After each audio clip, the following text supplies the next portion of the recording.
out beyond ideas of wrongdoing and right doing. There is a field. I'll meet you there. When the soul lies down in that grass, the world is too full to talk about. Ideas, language, even the phrase each other doesn't make sense. Hi everyone, I hope you are doing just splendidly today.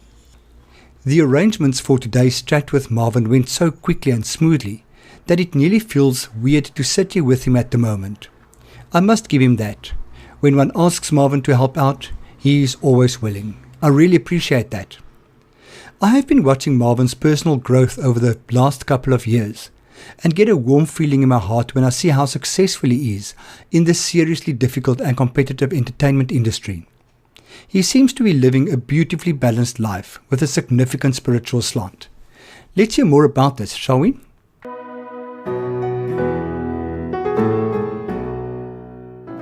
All right, after this false start, let's see if we can get it right this time. Thank you very much for coming through. I really appreciate it. I know that, we're all busy, and to get somebody to come through on what day is it, Wednesday afternoon, is quite a mission. But I'm glad that we got it right. So thank you very much. So how are you doing? It's a pleasure. Thanks for asking me. I'm good, and things happen to be slowing down towards the end of the year. I'm not as busy anymore. I made all my deadlines and I handed in when I had to. And today I have time. Oh, so awesome. Yeah. Thank God for small mercies. Do you do silly season? I do family. I'm not religious, and the whole Christmas thing is not really my thing. But I do like food and I like family. So.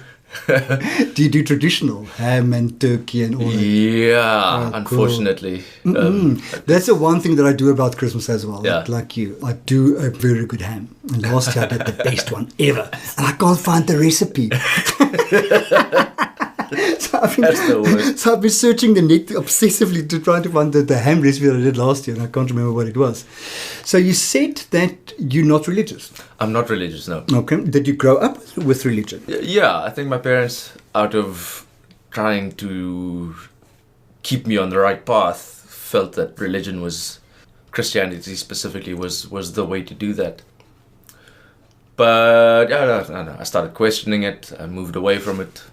Became what I would call a staunch atheist. And then eventually kind of find my way back to my own understanding of spirituality, if you will. Yeah. Okay.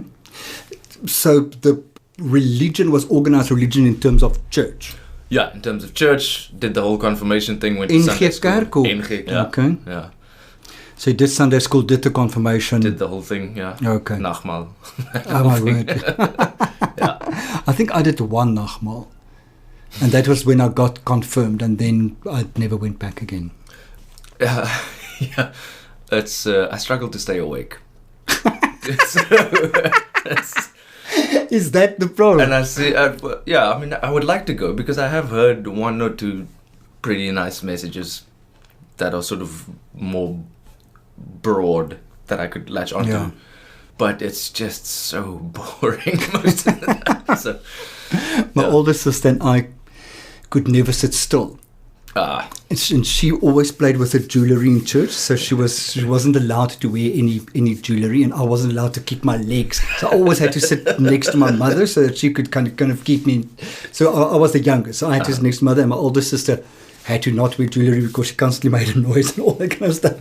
And now she has converted to Greek Orthodox. Oh, wow. And they have these long services, so I don't know how the hell she does it. But anyway, that's not my mother's problem anymore, which is okay. Yeah. So you grew up in the Platteland, Western Cape Platteland. I was born in the Northern Cape, about 80 km from a town called Calvinia. Okay. In a small town called Loeriesfontein. Oh my God, I've heard of Loeriesfontein before. Yeah, it exists. It's a real place. It's on a map. It's on a map. It's got its dot. It has a spar. Oh wow. Yeah, that's where I was born, in the vast open spaces of the Great Karoo. And how old were you when you moved away? I was 9 or 10. Okay, so you still have a memory, at least have a memory of it. Oh, yeah, lovely. My earliest memories are cool. of that, yeah. Last year, at the end of winter, when winter just didn't want to go away, I just said to my husband, I'm sick of this cold. I want to go somewhere where it's warm. I want to go on holiday, and I want to be warm. So I booked a holiday for us in the Karoo for December. We got to 46 degrees twice. It's a different kind of warm. dry heat. Yeah. I was happy. I really was. So you can remember the heat and... I enjoy the heat. I love the heat. Yeah. The last time I was there, I remember just sleeping. And I couldn't figure out why I didn't want to do anything. And then I remembered that going outside just is... The heat just taps everything out of you. Yeah, Cool. but I do enjoy it. I Okay. like the heat. And then from Louisfontein? We moved to the west coast to a town called Vredendal, Okay. where I spent another 7 years. I think I moved with my parents from there when I was 16. So that was from, let's say 7 years. Ooh. Yeah. So during the hormonal phase, storm and drangjare, Yeah. you were pulled out of your safety zone. Into a new, Oi. into a new school. How did setting. you find that? Traumatic. In hindsight, obviously, at the time I didn't realize. Yeah, when you're not in touch with your feelings. Yeah, but it was a traumatic experience. It takes me a while to speak to people. I'm not really comfortable speaking to people. So making new friends was always a challenge for me. And at that age, Oh, yeah. it really was a challenge. It took me long. It took me a really long time. Why did you move?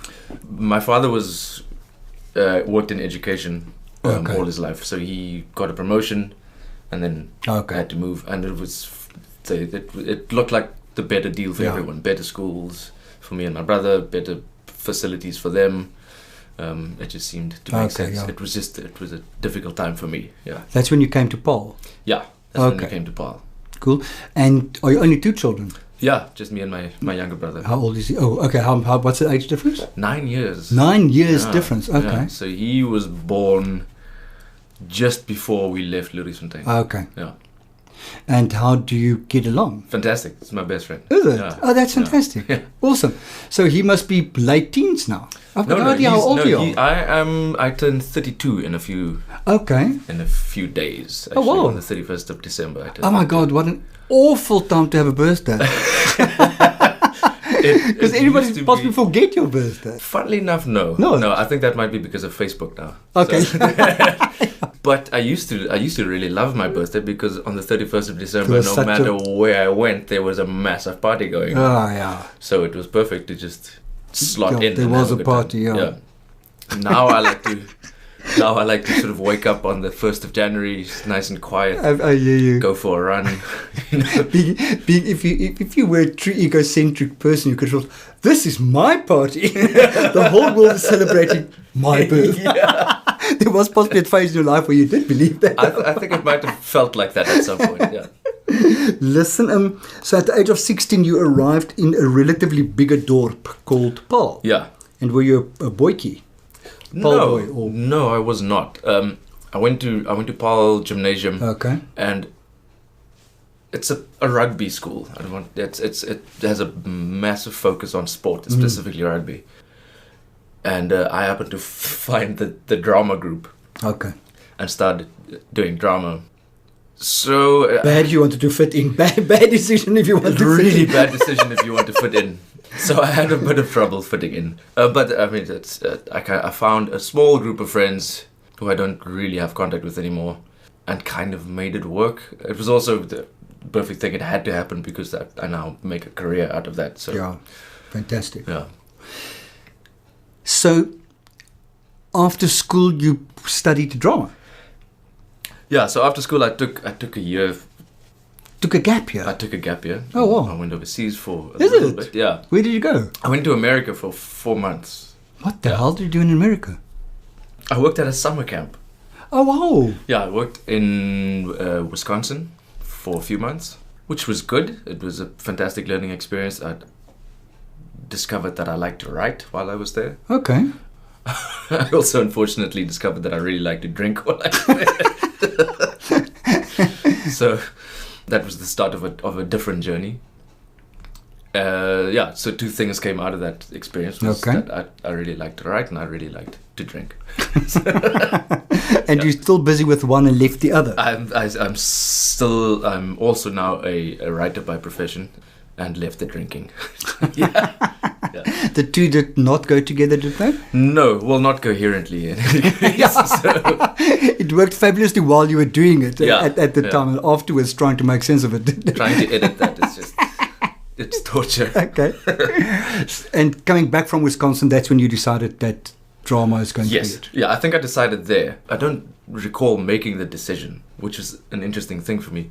I know that when I left high school, after having done the sort of the final play in my high school career, I was kind of toying with the idea of going to, and then the next thing I can remember, I was the first year at drama school. Oh wow! Without having spent much time thinking about it, so to me it feels like I was just kind of drawn into that. Do you have to audition to get into drama school, or can any? I mean, you have to. Any idiots really can't just walk in and say, "I want to be an actor." The process now, I think, is a bit more. I think you do have to audition now. Okay. When I applied, I had to write an essay stating why I thought that I should be allowed into drama school.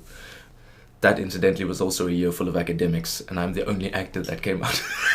I'm the only person still working from that year. Yeah, everyone else kind of started doing something else. Okay. Yeah. And at that stage in your life, where did you stand spiritually? Did you have any concept of spirituality? I'd say I was searching. I'd at that stage already let go of the idea of organized religion. Okay. I became friends with an atheist who was convincing. And he was also convincing because he knew the Bible so well that he could point out all these contradictions in the Bible, and he made a very compelling case for just the fact that there, according to him, was no God. At least not the God that's mentioned in the Bible. It's interesting how people with such a good knowledge of the Bible can also be such good contrarians, if that's a word where one can use. Sounds like a star sign, but yeah. But we've got a friend whose father was a pastor, and he always said, I wasn't taught the Bible, it was murdering to me.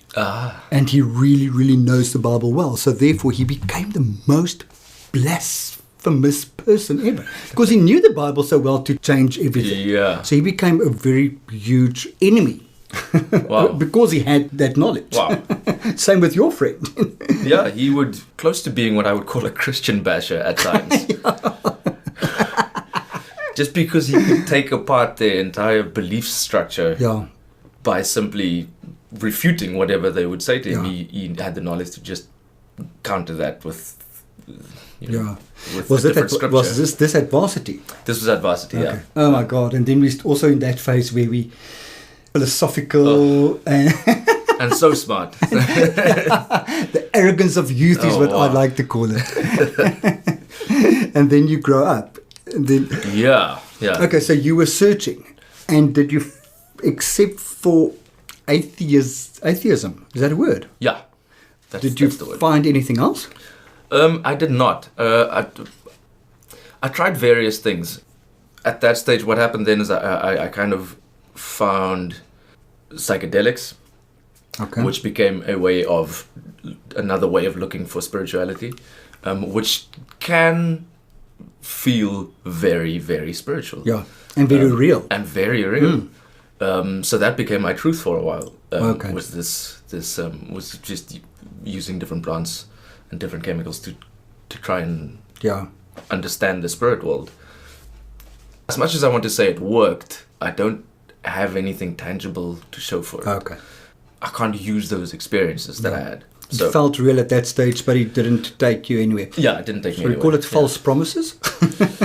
I had a psychologist who said to me it's like visiting outer space and coming back empty-handed, which is exactly what it felt like. That's a nice one. I like it. Because I did these massive searches and just came back with more questions. Yeah. So to me it didn't really didn't help. It must have given you a kind of a lost feeling? Yeah, it did. Also because I think the psyche, the human psyche is such a vast, scary place that to wander in there unassisted and unaccompanied It's just a terrible thing. So I would often come back just feeling so lost and so empty, and just not knowing where exactly or what I'm looking for even, and certainly not finding anything. Yeah. Yeah. Okay. And after varsity, what happened then? I was one of the luckiest actors in the world. I walked straight out of varsity. In my third year, I auditioned for a TV series. I got the job and I moved. So I left varsity straight into a job. Oh, wow.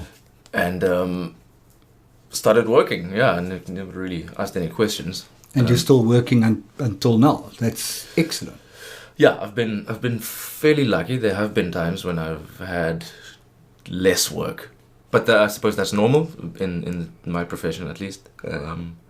But yeah, I'm still a working actor. Yeah. Okay, cool. Where did you move to? Johannesburg. Oh my word, city of sin. And what did you find there? Sin. Yippee! Yeah. That's what it's there for. Oh wow! No, I found hard work and I found hard partying. Okay. Yeah. Where in Joburg did you live? I stayed in a few places. Mostly I stayed in Auckland Park for a while. Okay.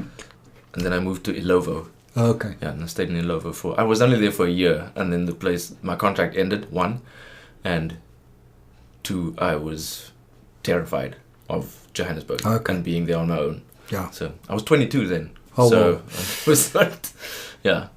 That's a young age to be brought from. I mean, Paul is a small town. Yeah, I was still. Definitely was not ready for the big city. Okay. Where did you study? Stellenbosch or Yeah, UCT? Stellenbosch. Okay, Yeah. so also a small town. So coming from a small town, I wanted to be barefoot in the mountains. Yeah. You know, or at least, yeah. So I left Johannesburg as quickly as possible. And came back to Paul. And came back to, yeah, I was kind of in between Stellenbosch and Paul at that stage. Are your parents still in Paul? Where are they now? No, my parents recently, my father retired and moved. He now stays in Langerbaan, close to the beach, like he's always wanted to do. Lovely. So, yeah. So no, Paul is not, I don't know, I don't think I ever called it home. It was just the place I stayed. It's, funnily enough, it's the place people associate with me when everyone still sometimes people still think I stay there. So do I. So, and to me, I always have to say, no. I recently signed a contract that I had to amend because I said, why is there Paul on here? I haven't stayed in Paul for years. So where are you? In Stellenbosch? I rent a place on a farm just outside Stellenbosch. Oh, lovely. Yeah. So that must be quite conducive for writing. It's fantastic for writing. I have this view of the vineyards. Oh, lovely. I just open my curtains and kind of sit and stare. Yeah. And what type of stuff do you write? I write for a TV series. I write for soap. So is it? Oh, wow. It's television writing, yeah. So you're a paid writer. You're a real writer. I'm an actual paid writer. The thing is, the thing that since I made the plan to, I want to be a professional writer. I want to write professionally. It was kind of strongly suggested that I write every day. Okay. So I can't afford to do that. I just can't. I have the financial means to constantly to write every day. So I've made a way of kind of practicing, and then it's a long story. But I eventually been 2 years in the making, and this year started writing for this TV series. Awesome. So now I can practice writing every day and get paid for it, which is fantastic. That's perfect. Yeah. Listen, and how did it happen that you got this job? People know about you? Did you present? I don't know. How does one get a job as a writer? What happened was I've always wanted to write, and then my writing would come easier if I had a glass of red wine, and then maybe 2 glasses of red wine. Then after the 3rd glass of red wine, the writing would take on a different kind of feel.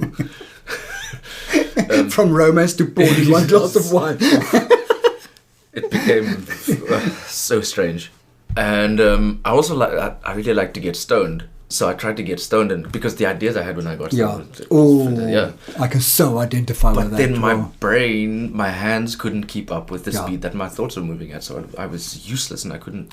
And the next day you can't remember those can't brilliant remember those ideas ideas, you yeah. had. That was always the worst. While I'm stoned, I would think, I must remember this, I must remember Yeah, this, yeah. I must remember this. And tomorrow, a few minutes later, it's gone. Even the notes that I kept didn't make sense. Are you serious? I wouldn't understand what I was trying to say. The notes Aye. made no sense.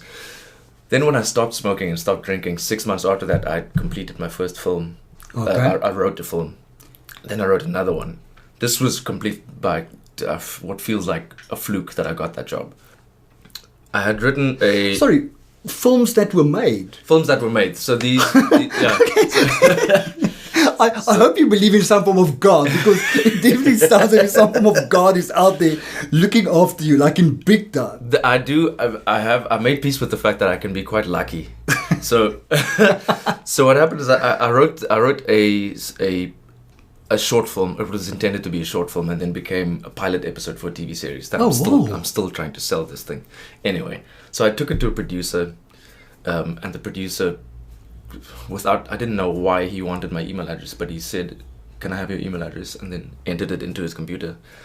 2 days later, I got a call from the head writer for this new project I ended up then writing these 2 films for them. Oh, wow. So that's how that came about. And that's how my career as a writer started.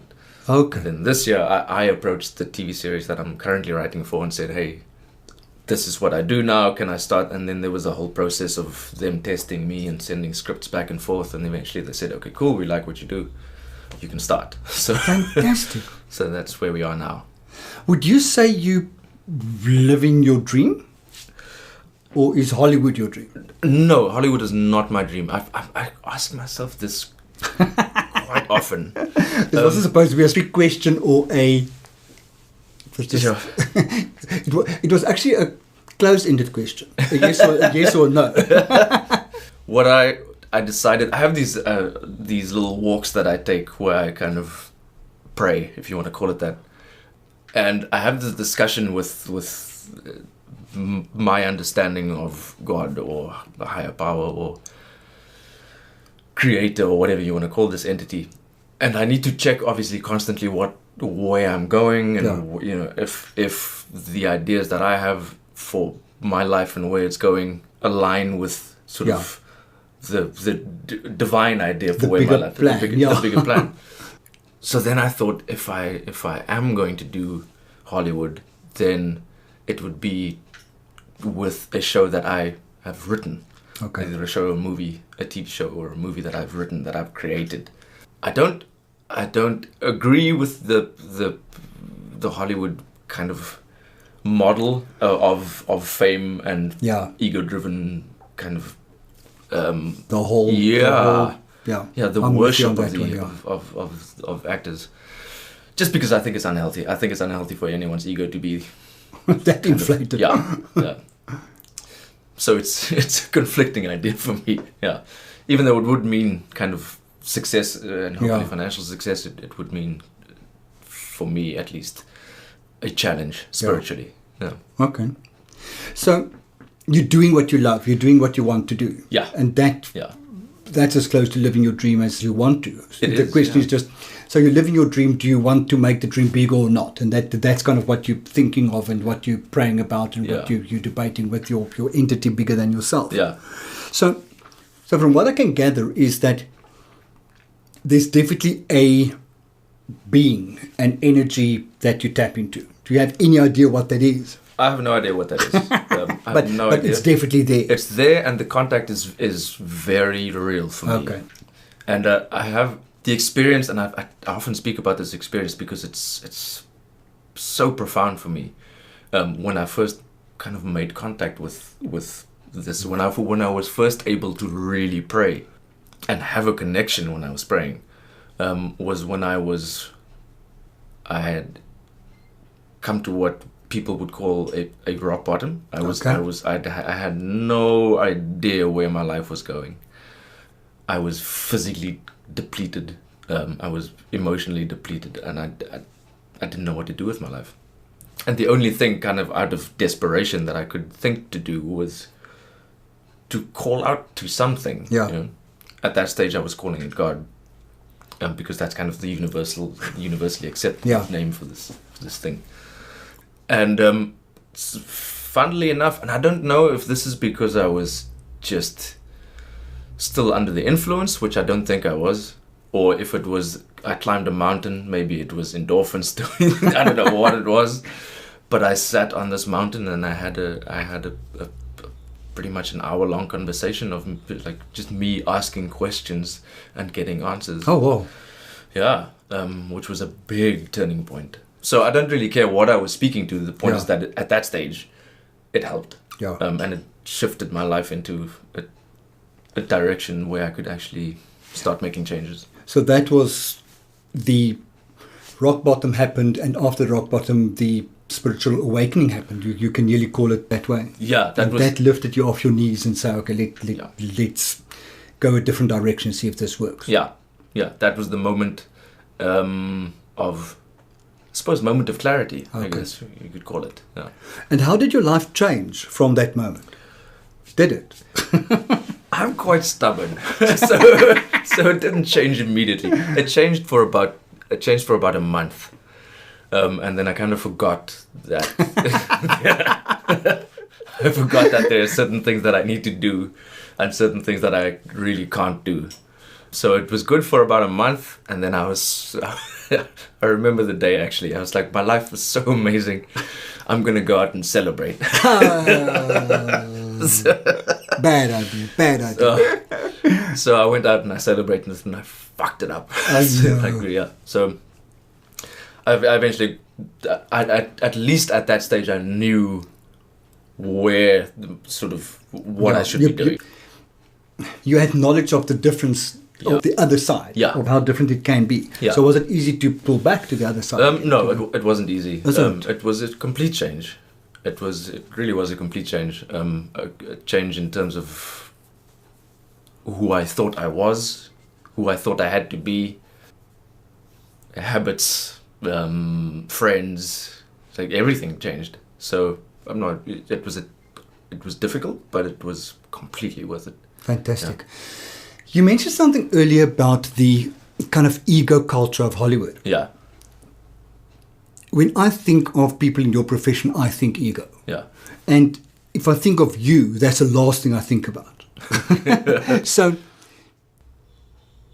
it sounds as if, notwithstanding the fact that you don't seem to be that into ego, as if it doesn't seem to hold you back. Do you think one needs that ego-driven type of persona to make it in the industry? Or are you actually an egotistical bastard when I didn't see you? I don't know. I had a conversation with a South African actor who seems to be kind of nudging at the Hollywood model, or nudging at. He's doing a lot of Universal Pictures films, and he's in Cape Town. And we spoke about this. We spoke about he kind of turns that on. He turns on that kind of Hollywood bravado. Okay. That we see it as being egotistical. They just see it as that's what needs to happen. So I have a feeling that it is kind of that a certain level of arrogance is needed. I'm just not comfortable with it. If I could have success without fame, then that would be fantastic. Also because I get anxious in large groups of people. So I really don't like large groups, and I don't like a lot of attention. If it is needed, then I'm in trouble. I'm trying to find a way of achieving as much success as I can without inflating the ego. Okay. Yeah. If you could find that balance, that ego balance, success balance, what would the ultimate picture of your life look like? Sure. I don't know. So I don't know. I don't know how to answer that question. I think that for me, I feel like we kind of need the ego to survive in the world as we have it set up at the moment. I also don't think that a complete death of the ego is necessarily a good thing. Yeah. You know? Well, there's no way I can see that. I can't conceptualize that at all. And I think that there's quite a lot of spiritual practices that kind of what's the word, proclaims the death of ego. Death of which ego, kind of, yeah. what? What exactly do you mean? Yeah. For a self-centered bastard like me, no, it's not going to happen. Don't even think about it. It's a thing that sells you. Yeah. Because your job is ultimately a sales job. Yes. Which is weird to think about. Like my job at the moment as well. It's a sales job, you know. It's just, which if somebody ever told me I'll end up in sales, and the product I'm going to sell is myself, I would have, oh my God. I can't do this. This is not going to happen. Yeah. And yet we seem to be able to do it. So, what do you do to keep yourself spiritually fit? Before he answers this question, I just need to say that he's definitely doing something to keep himself physically fit, because you have, since I've got to know you, you have changed a lot. Is physical fitness part of your spiritual practice? Physical fitness is part of my spiritual practice. It's also somewhat of an obsession. So I think the physical fitness started, my mother's an athlete. My father's an academic. So I always went running with my mother. And, oh, cool, nice. And that was, so it's still, and I'm just rediscovering that. I just about 4 years ago, picked that up again. Oh, fabulous. And carried on with it. I saw a picture you posted on Facebook once, I finished a 10K with your mother. And I thought, how awesome is this to be able to run with your, with your mother? Yeah. It really is good. And I really enjoy being Is she still around? Is she around? Yeah. Okay, so you see her often, there's regular... Yeah. Okay. And a fantastic relationship that I have with them now. Awesome. The spiritual fitness, physical fitness ties into that, especially running, and especially running outdoors, is one of the best ways I've found to just... Do you do road or trail? Trail. Is it? Yeah. No. You talk about anxiety. Yeah. Trail running for me, I get so anxious. Really? I'm constantly afraid I'm going to fall.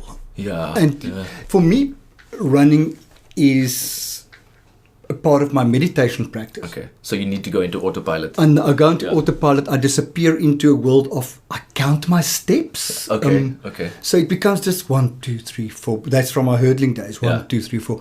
Or I don't know, I disappear. In trail running, I can't do this. And you constantly need to concentrate about where you put your feet. Yeah. And so I don't find it relaxing. And I become quite anxious about the fact that I could fall, I could hurt myself. Right. You know, I'm a fag, you know, I don't want to smash my face. It might do it favors, but I'm not going to go there. I think that's what is appealing about trail running for me, is the fact that it's so all-encompassing. Like, I need to give it all my attention. You need to be present. Yeah, the adrenaline present. Rushes. So if there's a lapse in concentration, you fall. I think that's what I like about it. And I've seen people fall, and I've fallen myself. I stopped doing long runs. I limit myself at 10Ks. But just because I discovered the last time I went longer than 10Ks, I was approaching the 10K mark. And I was like, my body doesn't enjoy this. It's just... My favorite distance is 10Ks. Yeah. It's short enough to go relatively fast. Yeah. And long enough to be really challenging. Yeah. Anything longer is my body also just kind of... but then I am slightly older than you are. So one has to listen to more and more to the old body as you grow older. So what other spiritual practices do you do? I do... Okay, so something that's come on my path that has been phenomenal in terms of keeping spiritually fit has been practicing the 12 steps. Okay. Which I do regularly, or I do. It's an ongoing thing. And then to have an actual out loud verbal conversation with something, with step 11, conscious contact. Yeah. Fantastic. So that's a big one for me, and that I do regularly. That I go for a walk, and I just this is another reason why I need to stay on a farm, because you can't walk around the city speaking, talking out loud to something. It sounds very idyllic. That's fantastic. Yeah, it really is. It's. I need it. Yeah. So yeah, or maybe I've just become accustomed to it because of this is how I've been living for a while. I keep looking for, if I have to move, I look for another house on a farm. So you're still relatively young. Don't you find it kind of isolating everything isolated, or do you need that for your writing? I think I need that as a person. It's fantastic for the writing. I don't. So the person needs it and the profession gains from. Yeah. Okay. Yeah. I definitely am happier and healthier with solitude. Okay. And then I can choose to engage with people. Yeah. But mostly I just need to. Okay. So we're talking exercise. We're talking prayer, meditation, nearly in terms of the walking as well. Yeah. Okay. And you do service, so that's excellent. Yeah. You've never said no whenever I've asked. For that, I'm eternally grateful. Anything else? I think this has been a sort of crucial definition for me, was when someone defined spirituality once in quite a practical way, and he said spirituality is simply the way that you interact with the world. So I think that is probably the most ongoing practice of spirituality that I have, is that I tend to see everything as a miracle. So, and this is trained behavior. This isn't something I was born doing. Yeah. It's something I had to teach myself. There really is something wonderful in every moment. Yeah. You know? That's excellent. Now, you don't have to talk about this if you don't want to, but understand this love in the air. Is that, did you go out and look for it, or did your higher power bring it on your path? I think it's the latter. So I was in a relationship, in a very long relationship that ended. And then I said, I really don't want another relationship. Not now. So I was kind of hoping to just take it easy. If you want God to laugh, tell him your plans. I'm going to spend some time just focusing on what I want to do, and not have to take someone else's wants and needs and desires into account. Yeah, because it's hard work. It is, yeah, it is. Recently discovered I'm in some way still thinking like a single person, kind of making plans like I'm the only one involved. So that will be pointed out to you in no uncertain terms. But yeah, and then accidentally kind of met someone, and we really get along. In your industry? Yes, in my industry. Ooh. I'm a couple. Not at You all. magazine, So here we come. This has been fantastic, is that she's also really opposed to, fantastic. to the glamorization of individuals. Oh, cool. So it works. Yeah. Is she here in Cape Town? She's in Stellenbosch, yeah. Oh, cool. Yeah. So it's local. Yeah, yeah. Fabulous. It all just seemed to work out. Oh, lovely. Yeah. I'm really excited to hear that. I don't know why when I asked you the other day, I don't know why I asked you, but I always look at you and think, you're such a nice guy. I hope there's a girlfriend somewhere. So I was very excited when I heard there is one. Yeah. She shared the love with somebody else. So my last question, and I'm going to ask it in a standard way. And are you happy? Also a question I keep asking myself. Am I happy? Yes, I am happy. But there's somehow this happiness is always kind of leaning into being unsatisfied. Okay. Discontent. No, discontent is too strong a word. I struggle feeling with, there must be more. Yeah. But I enjoy creating more. I enjoy knowing that if there is more, it's up to me to find that way, to find the way into what else to take responsibility for that need that is inside you. Yeah. Okay. At the same time, I'm completely happy with where I am and how things are going, and what I have achieved and what I am achieving, both professionally and spiritually, and personally. That's excellent. So there are moments when I feel I should be doing more.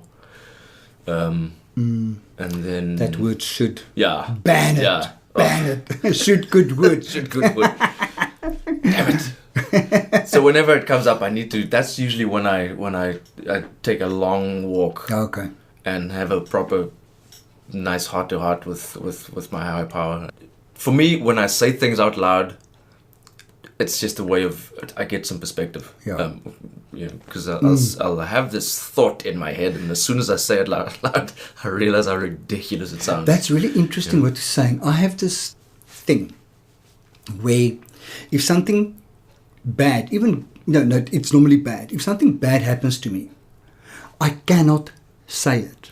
I cannot tell somebody. It's as if the minute it's out of my mouth, it's real. Right. And for as long as I keep it in, it's not real.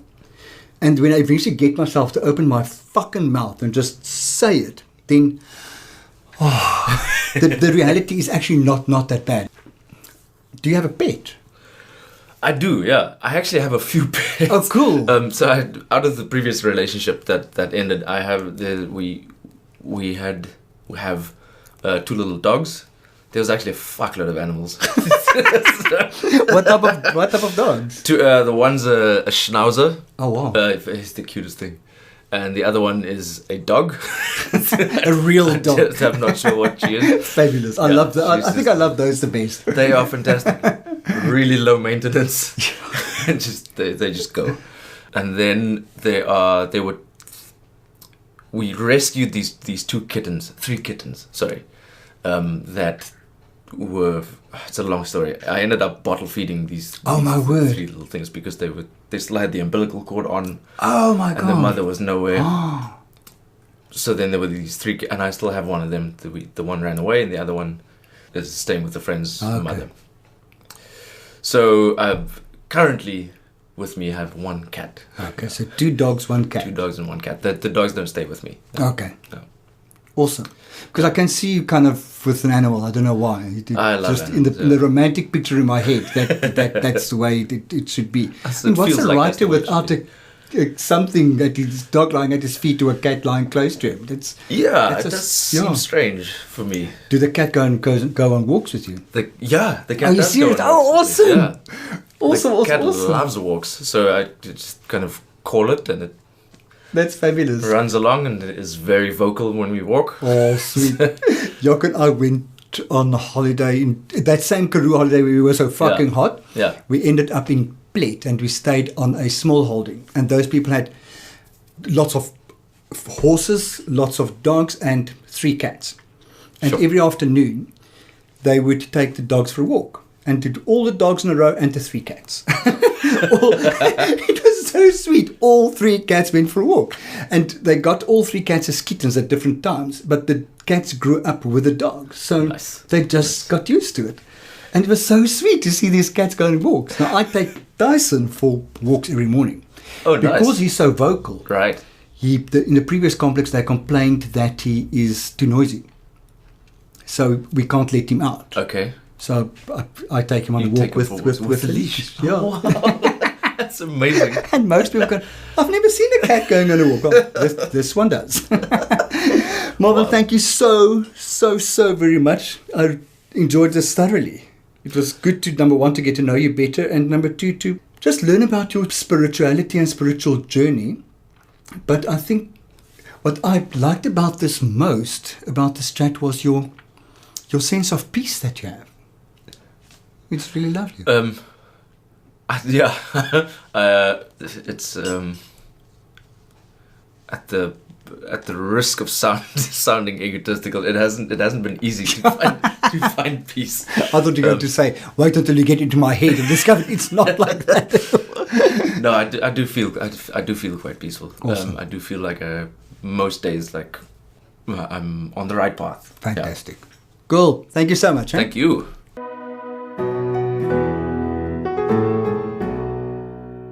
It was great to have Marvin in the hot seat today. We had a great laugh when we started recording, because I started brabbling away in Afrikaans, only to look up and see a very confused look on Marvin's face. I only remembered afterwards that I wanted to ask him about his involvement in flame eating, or is it flame throwing? I just always see these most amazing pictures on Facebook, and I would have loved to hear more. Well, next time hopefully. I have this beautiful romantic picture in my head of Marvin's life as a writer and actor, living on a farm with his cat and being beautifully spiritually connected to everything around him. As we can hear from our chat, things have not always been easy for him, but the sense of connection and gratitude that he is experiencing seems worth it all, and also worth aspiring to. It is at times like these that I nearly want to rethink our decision to not have a television set. We also hardly ever go to the movies as well, so I'm not in touch with its work at all. It sounds as if Marvin is managing to live his dream, and for that I applaud him and have immense respect for him. I wish him all of the best moving forward. If you have any feedback or remarks, please feel free to pop me an email or connect on social media. It will be great to hear from you. If you want to know more about what I do, please feel free to connect with me on my website, which is www.freddy.org.za, or find me on Facebook at www.facebook.com/freddy.org.za, or on Twitter at @RensburgFreddy. Remember, the Freddy is always spelled with an IE at the end. Be safe. Bye.